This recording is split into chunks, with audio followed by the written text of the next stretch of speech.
చూతము రాజసుతుని రే జననామాయను చూతము రాజసుతుని రే జననామాయను చూతము రాజసుతుని రే జననామాయను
పూల మంచు జల్లు మందిరాన కురిసినేడు ఎందుకో ఎందుకే కోయిలా చెప్పవే చెప్పవే కోయిలా అర్ధరాత్రి కాలమందు వెన్నెలా ఆహా ఆశ్రయ కరుడంట వెన్నెలా ఆహా అర్ధరాత్రి కాలమందు వెన్నెలా ఆహా ఆశ్రయ కరుడంట వెన్నెలా ఆహా జన్మించినాడంట వెన్నెలా ఈయానిలోనంట వెన్నెలా జన్మించినాడంట వెన్నెలా ఈయానిలోనంట వెన్నెలా ఇళ్లలోన పండుగంట కళ్ళలోన కాంతులంట ఎందుకో ఎందుకే కోయిలా చెప్పవే చెప్పవే కోయిలా మల్లెపూల మంచు జల్లు మందిరాన కురిసెనేడు ఎందుకో ఎందుకే కోయిలా చెప్పవే చెప్పవే కోయిలా చూపు దారిలోన వచ్చినారు ఎవరే కోయిలా చెప్పవే చెప్పవే కోయిలా తార చూపు దారిలోన వచ్చినారు ఎవరే కోయిలా చెప్పవే చెప్పవే కోయిలా తూర్పు దేశ జ్ఞానులమ్మ వెన్నెలా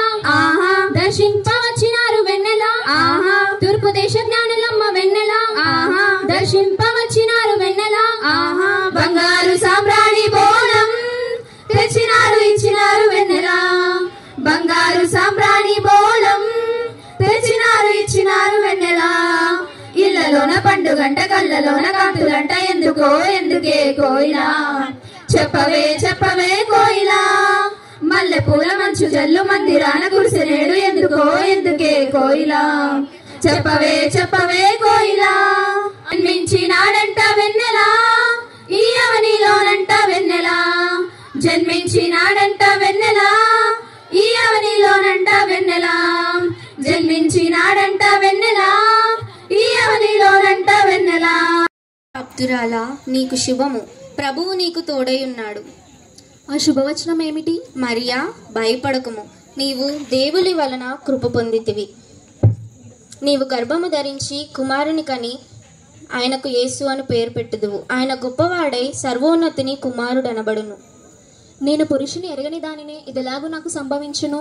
పరిశుద్ధాత్మ నీ మీదికి వచ్చును, సర్వోన్నతుని శక్తి నిన్ను కమ్ముకొనును గనుక పుట్టబోవు శిశువు పరిశుద్ధుడై దేవుని కుమారుడు అనబడును. ఇదిగో ప్రభువు దాసురాలును, నీ మాట చొప్పున నాకు జరుగునుగాక.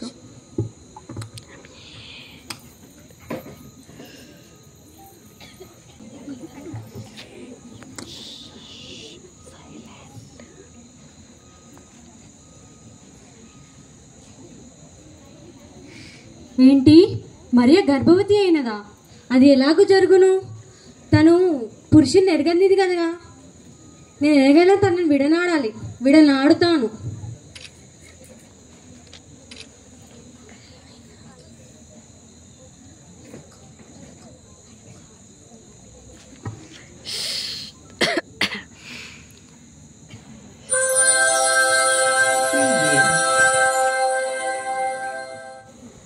దావీదు కుమారుడవైన యోసేపు, నీ భార్య అయిన మరియను చేర్చుకొనుటకు భయపడకుము.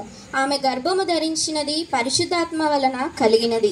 ఆమె కుమారుని కనును. తన ప్రజలను వారి పాపముల నుండి ఆయన్ని రక్షించును గనుక ఆయనకు యేసు అను పేరు పెట్టుదువు.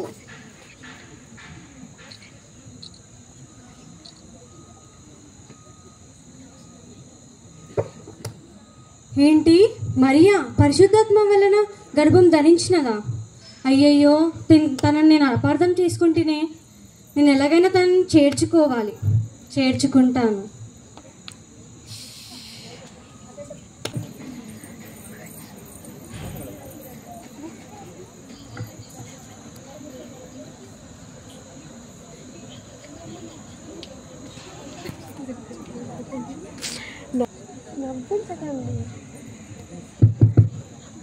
ఎవరు మీరు? నా భార్య నిండు గర్భవతి అయి ఉన్నది. మీ సత్రంలో కొంచెం స్థలం ఇస్తారా? స్థలం లేదేం లేదు, వెళ్ళండి వెళ్ళండి. ఎవరు మీరు? నా భార్య నిండు గర్భవతి అయి ఉన్నది. మీ సత్రంలో కొంచెం స్థలం ఇస్తారా? మాకుండడానికి స్థలం లేదు, మేమేమి ఇస్తాం, పోండి పోండి. ఎవరు? నా భార్య నిండు గర్భవతి అయి ఉన్నది. మీ సత్రంలో కొంచెం స్థలం ఇస్తారా? మా సత్రంలో స్థలము లేదు, కానీ మా పశువుల పాకలో స్థలం ఉంది, అక్కడ ఉండవచ్చు. ధన్యవాదాలు.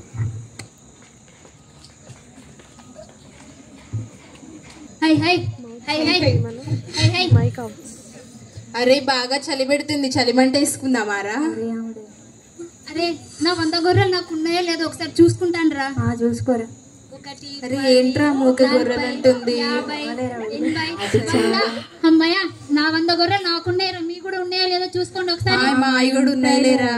అరే బాగా చలి పెడుతుంది, చలిమంట వేసుకుందామారా? సరే, వెళ్ళి పుల్లలు తెచ్చుకుందాం.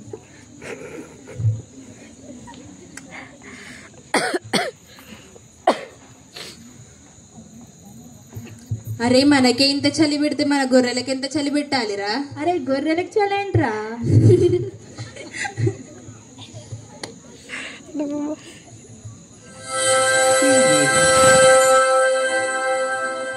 అమ్మో, ఏంటి వెలుగు?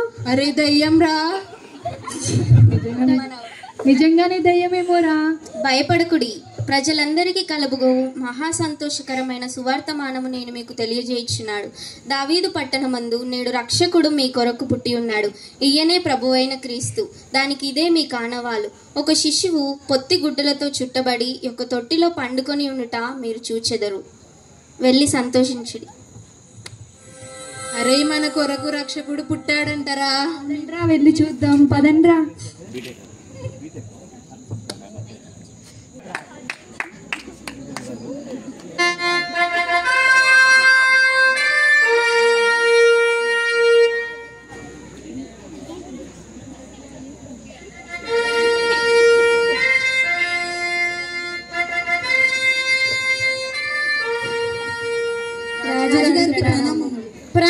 ప్రణామములు. ఏంటి జ్ఞానులారా ఇలా వచ్చారు? యూదుల రాజుగా పుట్టిన వాడెక్కడా? తూర్పు దిక్కున ఆయన నక్షత్రం చూసి వచ్చితిమి. ఆయన పూజించుటకు వచ్చితిమి. ఏంటి, నేను కాక ఈ రాజ్యానికి మరో రాజా? ఎవరక్కడా? వెళ్ళి శాస్త్రిని ప్రవేశపెట్టుము.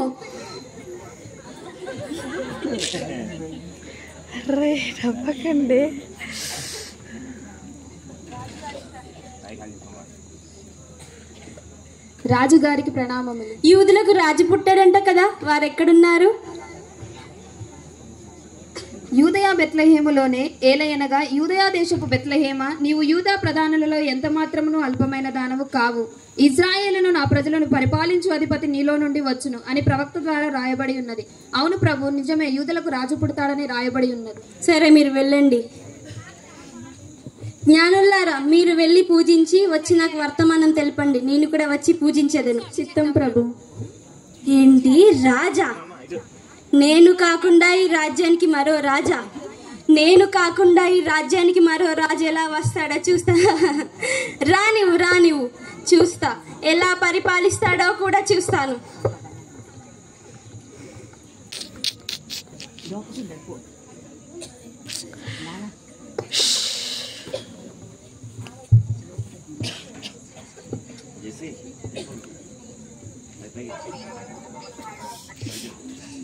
భూమిలో నాడు పుట్టాడు నాలో నేడు పుట్టాడు భూమిలో నాడు పుట్టాడు నాలో నేడు పుట్టాడు ఇమ్మానుయేలుగా నా తోడు ఉన్నాడు ఇమ్మానుయేలుగా నా తోడు ఉన్నాడు చిత్రాలను చేసినోడు యేసయ్యా బహు చిత్రంగా నన్ను మార్చినాడయ్యా చిత్రాలను చేసినోడు యేసయ్యా బహు చిత్రంగా నన్ను మార్చినాడయ్యా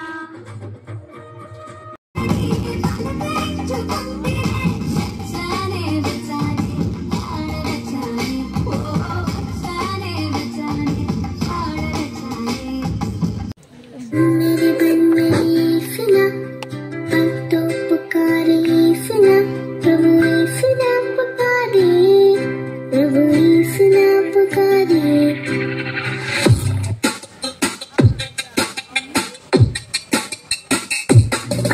भज मेरे मन मेरे सुना मन तो पुकारे सुना प्रभु सुना पुकारे प्रभु सुना पुकारे भज मेरे मन मेरे सुना मन तो पुकारे सुना प्रभु सुना पुकारे प्रभु सुना पुकारे प्रभु सुना पुकारे प्रभु सुना पुकारे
దగ్గర ఉన్నామన్నమాట అంటే నా ఆస్తి నాతో రాదా? నువ్వేలేనప్పుడు ఎక్కడదమ్మా ఏంటే మూడ్ ఆఫ్ రా. దానికి ఏమైంది ఏమో కానీ రీసెంట్ ఇక్కడ 5 స్టార్లు అంట స్టార్ట్ అయిందని మనం పోదాం 5 స్టార్లు అంట 1 2 3 4 5 పోదాం దావే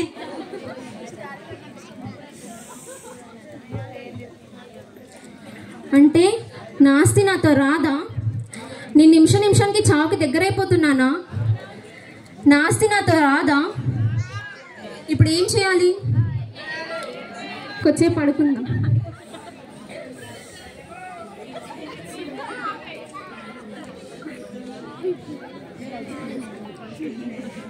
నీ ఆయుష్కాలము ఎంత కొద్దిదో తెలుసా? ఆవిరి వలె మాయమైపోతావు. తరముల వెంబడి తరములు గతించిపోవచ్చున్నది. అయ్యో, నీ జీవితము ఎంత అల్పమైనది. సమయము పొట్టువలే గతించిపోవచ్చున్నది. సమయము పొట్టువలే గతించిపోవచ్చున్నది. నేను ఆవిరి వల్లే మాయమైపోతానా? నేను త్వరగా చనిపోతానా? ఇప్పుడు నేనేం చేయాలి? నాకేం అర్థం కావడం లేదు. సరే, నాకు తెలిసిన ఒక సైంటిస్ట్ దగ్గరికి వెళ్ళి తెలుసుకుంటాను.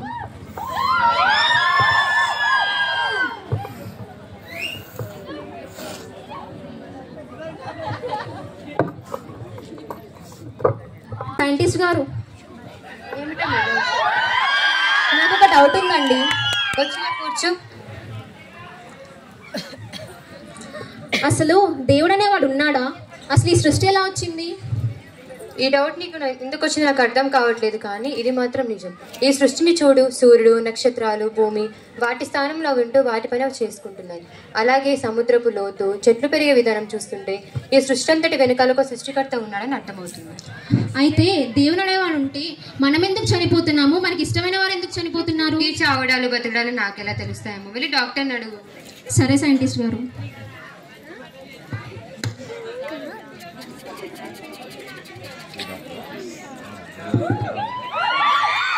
అబ్బా పెద్ద పెద్ద చదువులు చదివాను, ఎందుకో ఏమో ₹1 కూడా రావడం లేదు. నిన్న అంతగానం డ్యూటీ చేశానా, ఒక్క పైసా కూడా రాలే. ఇవాళ ఎలాగైనా సరే పైసలు దొబ్బాలి. అసిస్టెంట్ ఒకరి తర్వాత ఒకరిని పిలువు. అబ్బా ఈ మా ఐదారు అసిస్టెంట్ ఎక్కడున్నారో ఏమో. నెక్స్ట్ రండమ్మా. ఎవరు నెక్స్ట్? అయ్యో అయ్యో అమ్మ, ఏమైంది? డాక్టర్ కడుపు నొప్పి డాక్టర్. అయ్యో ఎప్పటి నుంచి అమ్మా? నిన్న మధ్యాహ్నం నుంచి డాక్టర్. అవునా, ఏం తిన్నావు? నిన్న మధ్యాహ్నం ఫంక్షన్కి వెళ్ళిన డాక్టర్. అయితే అక్కడ మేక కాళ్ళు, మేక తల, ఇంకా అక్కడ పెట్టినవన్నీ తినేసిన డాక్టర్. అవునా, మిగతా బ్యాచ్ కూడా తినాల్సిందమ్మా, ఫీల్ అయ్యేదేమో. అయ్యో తిందాం అనుకున్నా డాక్టర్, కానీ ఏం చేస్తే ఆ లోపు అన్నీ అయిపోయినాయి. అబ్బా సర్లే అమ్మ, టాబ్లెట్స్ రాసిస్తా, తగ్గిపోతుంది. ఇదిగో అమ్మ, ఇవి వాడేసి తగ్గిపోతుంది. అమ్మ ఫీజు ఇచ్చేళ్ళమ్మా. డాక్టర్ నిజంగా తగ్గుతుంది కదా? తగ్గుతుందమ్మా, వెళ్ళు. డాక్టర్ తగ్గుతుందమ్మా, వెళ్ళు. నెక్స్ట్ ఎవరు?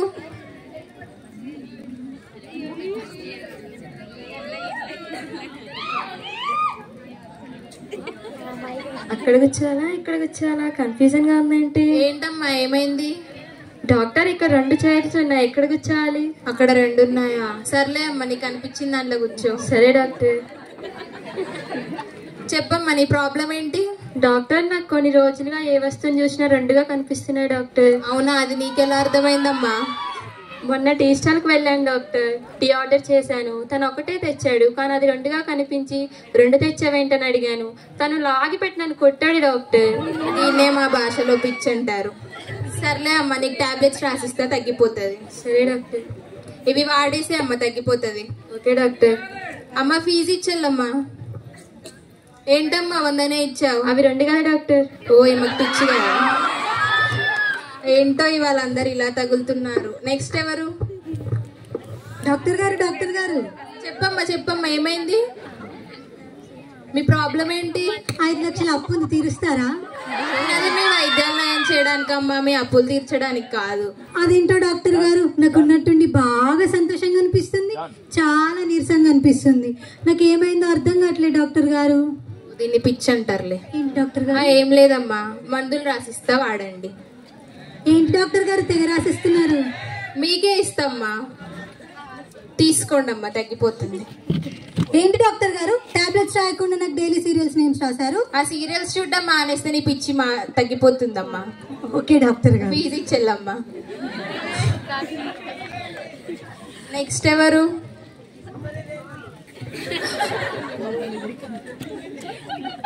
మిమ్మల్ని ఎక్కడ చూసినట్లేదేంటండి? నేను చాలా దూరం నుంచి వచ్చాను డాక్టర్. అంత దూరం నుంచి వచ్చారు, మీకు ఎవరు ట్రీట్మెంట్ చేయలేదా అమ్మా? మీరు చాలా ఫేమస్ అని విని ఇక్కడికే వచ్చాను. My name is Thomas. చెప్పండి అమ్మా, మీ ప్రాబ్లం ఏంటి? ఏమోనండి, ఏ హాస్పిటల్కి వెళ్ళినా 14 రోజులు ఇంట్లో కూర్చోమంటున్నారు. నా ప్రాబ్లం ఏంటో అర్థం కావట్లేదు. మీకు ఏం రోగం అండి? ఏమో, ఎవరిని అడిగినా ఈ మధ్య ఏదో కొత్త వైరస్ వచ్చింది, అదేదో కరోనా ఏదో అంటున్నారు డాక్టర్ అండి. ఒరే, నీకు వచ్చింది కరోనారా? Assistant sanitiser. అమ్మో, ఏంటో అందరు ఇలా వస్తున్నారు. నెక్స్ట్.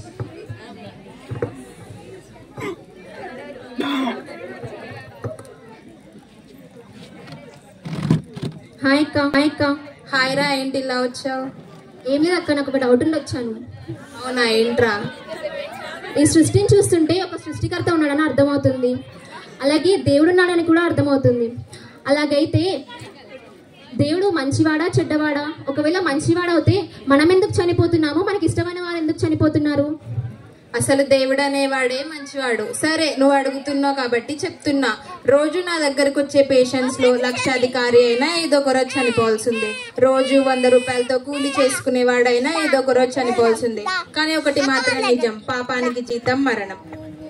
అలాగైతే పాపం చేసే వాళ్ళు చనిపోవాలి, కానీ మంచి వాళ్ళు కూడా ఎందుకు చనిపోతున్నారు అక్క? ఇది ఎక్కడి న్యాయం? ఈ న్యాయాల ధర్మాలు నాకేం తెలుసమ్మా, వెళ్ళి లాయర్ని అడుగు. సరే అక్క.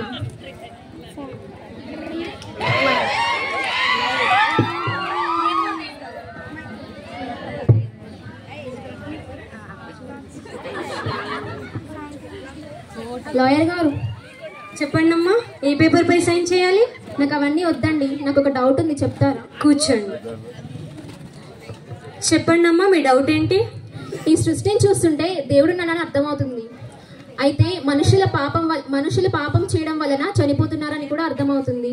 అయితే పాపం చేసే వాళ్ళు చనిపోవాలి, కానీ మంచివారు కూడా ఎందుకు చనిపోతున్నారు? నేను ఒక లాయర్గా చెప్తున్నాను, ఈ లోకంలో నీతిమంతులు అనేవారు లేరు, ఒక్కరు కూడా లేరు. ఉదాహరణకు చెప్తున్నాను, నువ్వు పుట్టిన దగ్గర నుంచి ఈ క్షణం వరకు నీ ఆలోచనలు, నువ్వు చేసిన పాపములు ఈ స్క్రీన్ పైన చూపిస్తే ఇక్కడి నుంచి వెళ్ళిపోతావు. నువ్వనే కాదు, ఇక్కడ వచ్చిన వారందరి పాపము, నా పాపం కూడా ఈ స్క్రీన్ పైన చూపిస్తే ఒకరి మొహం ఒకరు చూసుకోవడానికి సిగ్గుపడతాం. ఎందుకంటే మన ఆలోచనలు, మన పాపములు అంత భయంకరమైనవి. ఒక్కగానే ఒక దినంన పరిశుద్ధ దేవుని దగ్గర ఎలా నిలబడగలుగుతాము? ఒకటి మాత్రం గుర్తుపెట్టుకో, పాపానికి శిక్ష పడాలి, ఖచ్చితంగా పడాలి. అది న్యాయం, అదే న్యాయం. అంటే నేను పాపం చేశానా? నాకు ఖచ్చితంగా శిక్ష పడుతుందా? నాకు ఖచ్చితంగా శిక్ష పడి తీరుతుంది. ఇప్పుడు నేనేం చేయాలి? అంటే ఇన్ని రోజులు నేను సంపాదించిన ఆస్తి అంతా వ్యర్థమేనా? ఇదేంటి, నీ కొరకు ఒకరున్నారు. మానవుడు జన్మతః పాపం, ఇంకా శరీరంతో చిన్నదో పెద్దదో పాపం చేయడం వలన ఇంకా పాపం కూర్చుకుంటున్నాడు.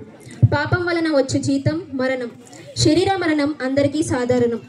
మరణం అనంతరం మానవుని ఆత్మ చేరుకునేది 2 స్థలాలు. పాపం వలన వచ్చే నిత్య నరకం, అక్కడ అగ్ని ఆరదు, దేహం చావదు, యుగ యుగాలు భయంకరమైన యాతన. ఇంకా రెండవది పరిశుద్ధుల కొరకు సిద్ధపరిచిన పరలోకం. అది ఆకలి దప్పులు లేని రాజ్యం, కష్టాలు కన్నీళ్లు లేని గొప్ప రాజ్యం. అసలు పరిశుద్ధులు ఎవరున్నారు? దేవుడు ఒక్కడే పరిశుద్ధుడు. నరకం దిశగా పయనిస్తున్న మానవుని స్థానంలో పరిశుద్ధుడైన యేసుక్రీస్తు మరణించుటకు భూమిపైకి వచ్చారు. ఒక నీతిమంతుడి కొరకు ఒకడు మరణించటం అరదు.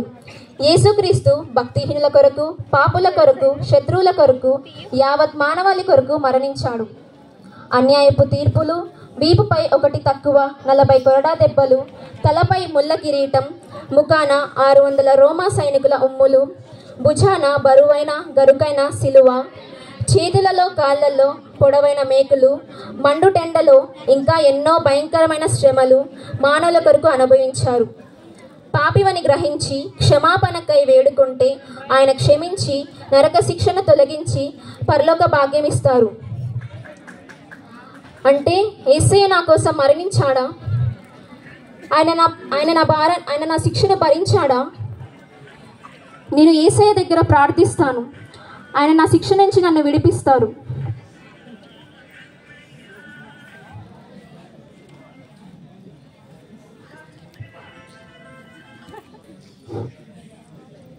నిజమే కదా, ఈ భూమి పుట్టిన ప్రతి ఒక్క వ్యక్తి తన ఆస్తి కోసము, అంతస్తు కోసము, పేరు ప్రఖ్యాతల కోసము తన జీవితకాలం అంతయు ప్రయాసపడుతూ ప్రాకులాడుతూ ఉంటారు కదా.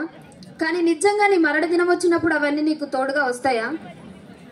నీ సంపదే కానీ, నువ్వు సంపాదించిన సంపదే కానీ, గొప్ప గొప్ప పేరే కానీ, ఇంకా ఏదైనా కానీ నువ్వు మరణించాక దాన్ని తీసుకెళ్ళగలుగుతావా? తీసుకెళ్ళలేవు కదా. నేను ఇంత మంచిగా జీవించినా నన్ను ఎట్లా నరకంలో వేస్తారు, నేను ఎవరికి ఏ హాని చేయలేదని మాట్లాడుతూ ఉంటారు కదా. అయితే నిన్ను నరకం నుంచి తప్పించాలంటే నువ్వు ఈ ప్రపంచంలో ఎంత మంచిగా జీవించినా కూడా కుదరదు.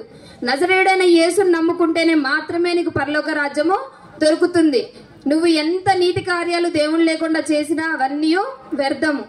కానీ ఈ లోకంలో నువ్వు జీవించినన్ని సంవత్సరాలు నీకొచ్చిన వేదనలు బట్టి, నీకొచ్చిన బాధల్ని బట్టి, నీకొచ్చిన సమస్యలను బట్టి, ఇప్పుడు నువ్వు ఫేస్ చేస్తున్న పరిస్థితుల్ని బట్టి బాధపడుచున్నావా? నీకెవ్వరు లేరు, నా బాధ వినేవాళ్ళు లేరు, నా తోడుండే వాళ్ళు లేరు, నిజంగా నాకు సమస్య వచ్చినప్పుడు నా పక్కన నిలిచి నన్ను ఆదరించేవారు ఎవరు లేరని బాధపడుచున్నారా?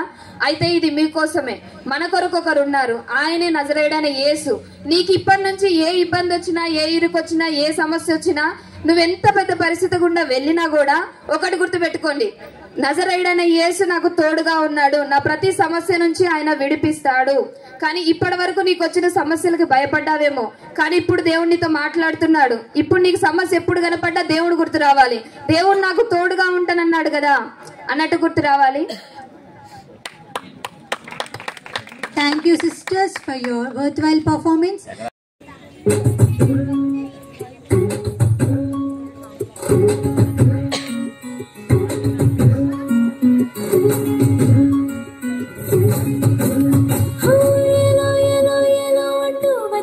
Cheer up, guys. Join your hands together for them.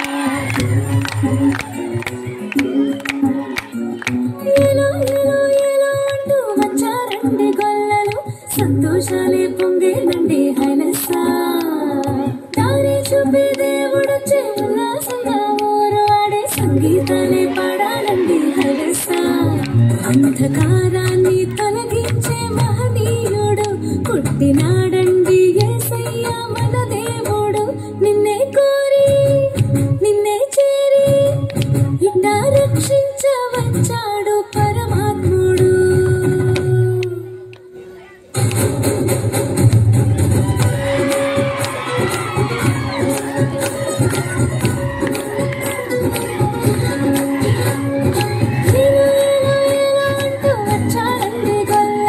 సంతోషాలే పొంగేనండి హైలసా దారి చూపే దేవుడొచ్చే ఉల్లాసంగా ఊరు ఆడే సంగీతాలే పాడాలండి హైలసా అంధకారాన్ని తొలగించే మహనీయుడు పుట్టినాడండి యేసయ్య మన దేవుడు నిన్నే కోరి నిన్నే చేరి ఇట్టా రక్షించవచ్చాడు పరమాత్ముడు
సంతోషాలే పొంగేనండి హైలసా దారి చూపే దేవుడొచ్చే ఉల్లాసంగా ఊరు ఆడే సంగీతాలే పాడాలండి హైలసా